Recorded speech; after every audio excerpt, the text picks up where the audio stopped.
Jay from Two Wheels Only, and today we've headed out. We're going to test a couple of award-winning Merida 140 and 160 bikes. We've headed out with a couple of our riders. Here's Lou. Hey up, mate. How you Hey, doing? yo, how's it going? Good, mate. You've been riding this for a little while now, haven't you? Yeah, I've had What the pleasure of riding this for, I would say, 2-3 weeks now, and honestly, absolutely loving it. This one that I'm on at the minute is the Merida 160 6K, and I'm fortunate enough to be able to ride in the 10K in the next few weeks, which I'm mega happy about. Buzzing to get your hands on it. That'll be real good. So that'll be sick. So yeah, aim of the game today, ride both of these bikes back to back, get some decent riding footage, some clips of the bikes doing what they do best, some real life feedback from you and another one of our riders who's going to be heading up later, and hopefully some sick footage for you guys to watch. So yeah, it's the aim of the game, isn't it? Yep, sick. Sweet. Now it's worth mentioning that these bikes have both actually just won an industry standard award. The 140 here has just won Trail Bike of the Year. And the 160 that I'll be riding today has also won Enduro Bike of the Year. Which is extremely rare from one manufacturer, so that is sick. One of the best things about these two bikes, and the fact that they've won 2 awards this year, is their DNA. So these two bikes, both the 160 and the 140, are actually both the same frame set. It's just a slightly different shock length. So the 160 has a slightly longer shock length and the 140 has a slightly shorter shock length. Both of these bikes, absolutely brilliant all-rounders, would you agree? Yeah, definitely. I think the 140 is definitely aimed a little bit more at the trail rider, and the 160 obviously at the enduro racer, which is why Lou's got his hands on one. But you were saying earlier, with the steep seat angle, still pedals really well. Yeah, so there's no sort of deficit to the climb on that bike really. This one's just a little bit better at the trail and all round really. Yeah, and this one's more set up for me and racing basically, and tackling anything it's thrown at. Both of these bikes here today are running a full 29 setup, but with the flip chip on the linkage, it's quite easy to flip that around, put yourself 27.5 wheel in and be able to run the bike mullet there. You get a little bit more playful rear end on it. So I'm riding the long at the minute. Merida have 5 different options for you to choose from. So they have the extra short, mid, long and extra long. I'm 6'2.5", almost 6'3" on a good day. And I've opted for the long. I absolutely love it. Think it's the right bike for me.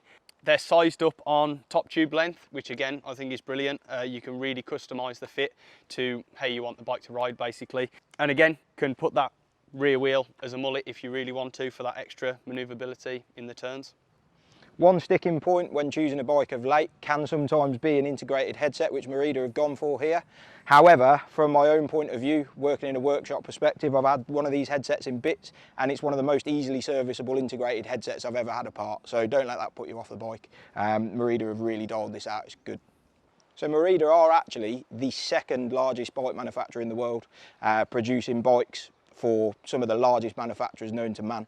From our point of view as a long-standing Merida dealer, it's nice to see the brand finally receiving the recognition they deserve, because the bikes have always been this good and they're finally getting the limelight a little bit.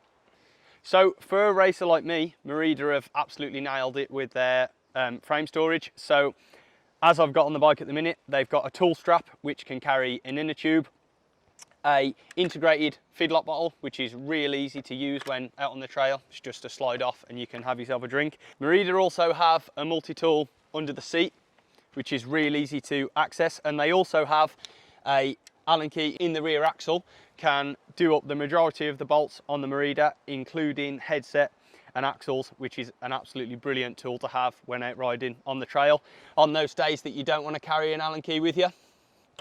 Yeah, I mean, it goes without saying, when you are the 2nd largest manufacturer of bicycles in the world and you make for such premium brands, the quality of your own frame is going to be second to none. These things are absolutely stunning. The layup of the carbon on the inside is almost as good as the layup of the carbon on the outside. And Merida back that up with a lifetime frame warranty, which is something not a lot of manufacturers offer on a carbon frame whatsoever. And they are so confident in their carbon manufacturing that they offer a lifetime warranty on their frames. I've been through my fair share of frames while racing, and I have no qualms about riding this to its full potential and giving it everything I've got. So, which bike is right for you?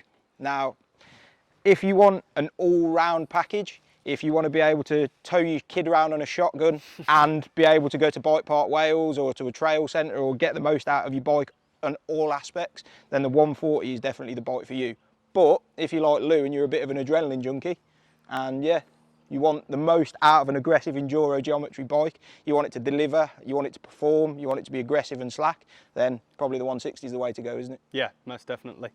Yeah, I've had a few weeks on this bike and I absolutely love it. Although if I was going for a day out, say for instance, in the mountains, then I would probably choose the trail bike to get the most out of it, really have some fun and just get that alive feel basically. This, again, absolutely brilliant for that planted, going real fast, but if I was wanting to have a bit more of a chilled ride, then I'd probably pick the 140 and go and have some fun on that. The nice thing about both of the bikes is that they're both capable at both ends of the spectrum. So this bike here, the 140, you can go and pedal around a family trail, locked out, ride it on the road and it will still perform well. But equally, the 160 will still pedal well with its steep seat angle. So although it's an aggressive, enduro-focused bike, you can still pedal it round. And the same with this bike here, you could still take that to a bike park and throw it at some gnarly, aggressive stuff and it's still going to perform well. You're not going to be out of your depth. So whether you choose the 160 or the 140, one thing that you can be sure of is the performance, the adjustability and Merida's commitment to their quality. And if you like what you see here with these two bikes, then there's something to be really excited about later in the year, because so it's exciting stuff. So both these bikes, extremely worthy winners of Bikes of the Year. They're absolutely brilliant. So if you're wanting to believe the hype basically, then come and test them.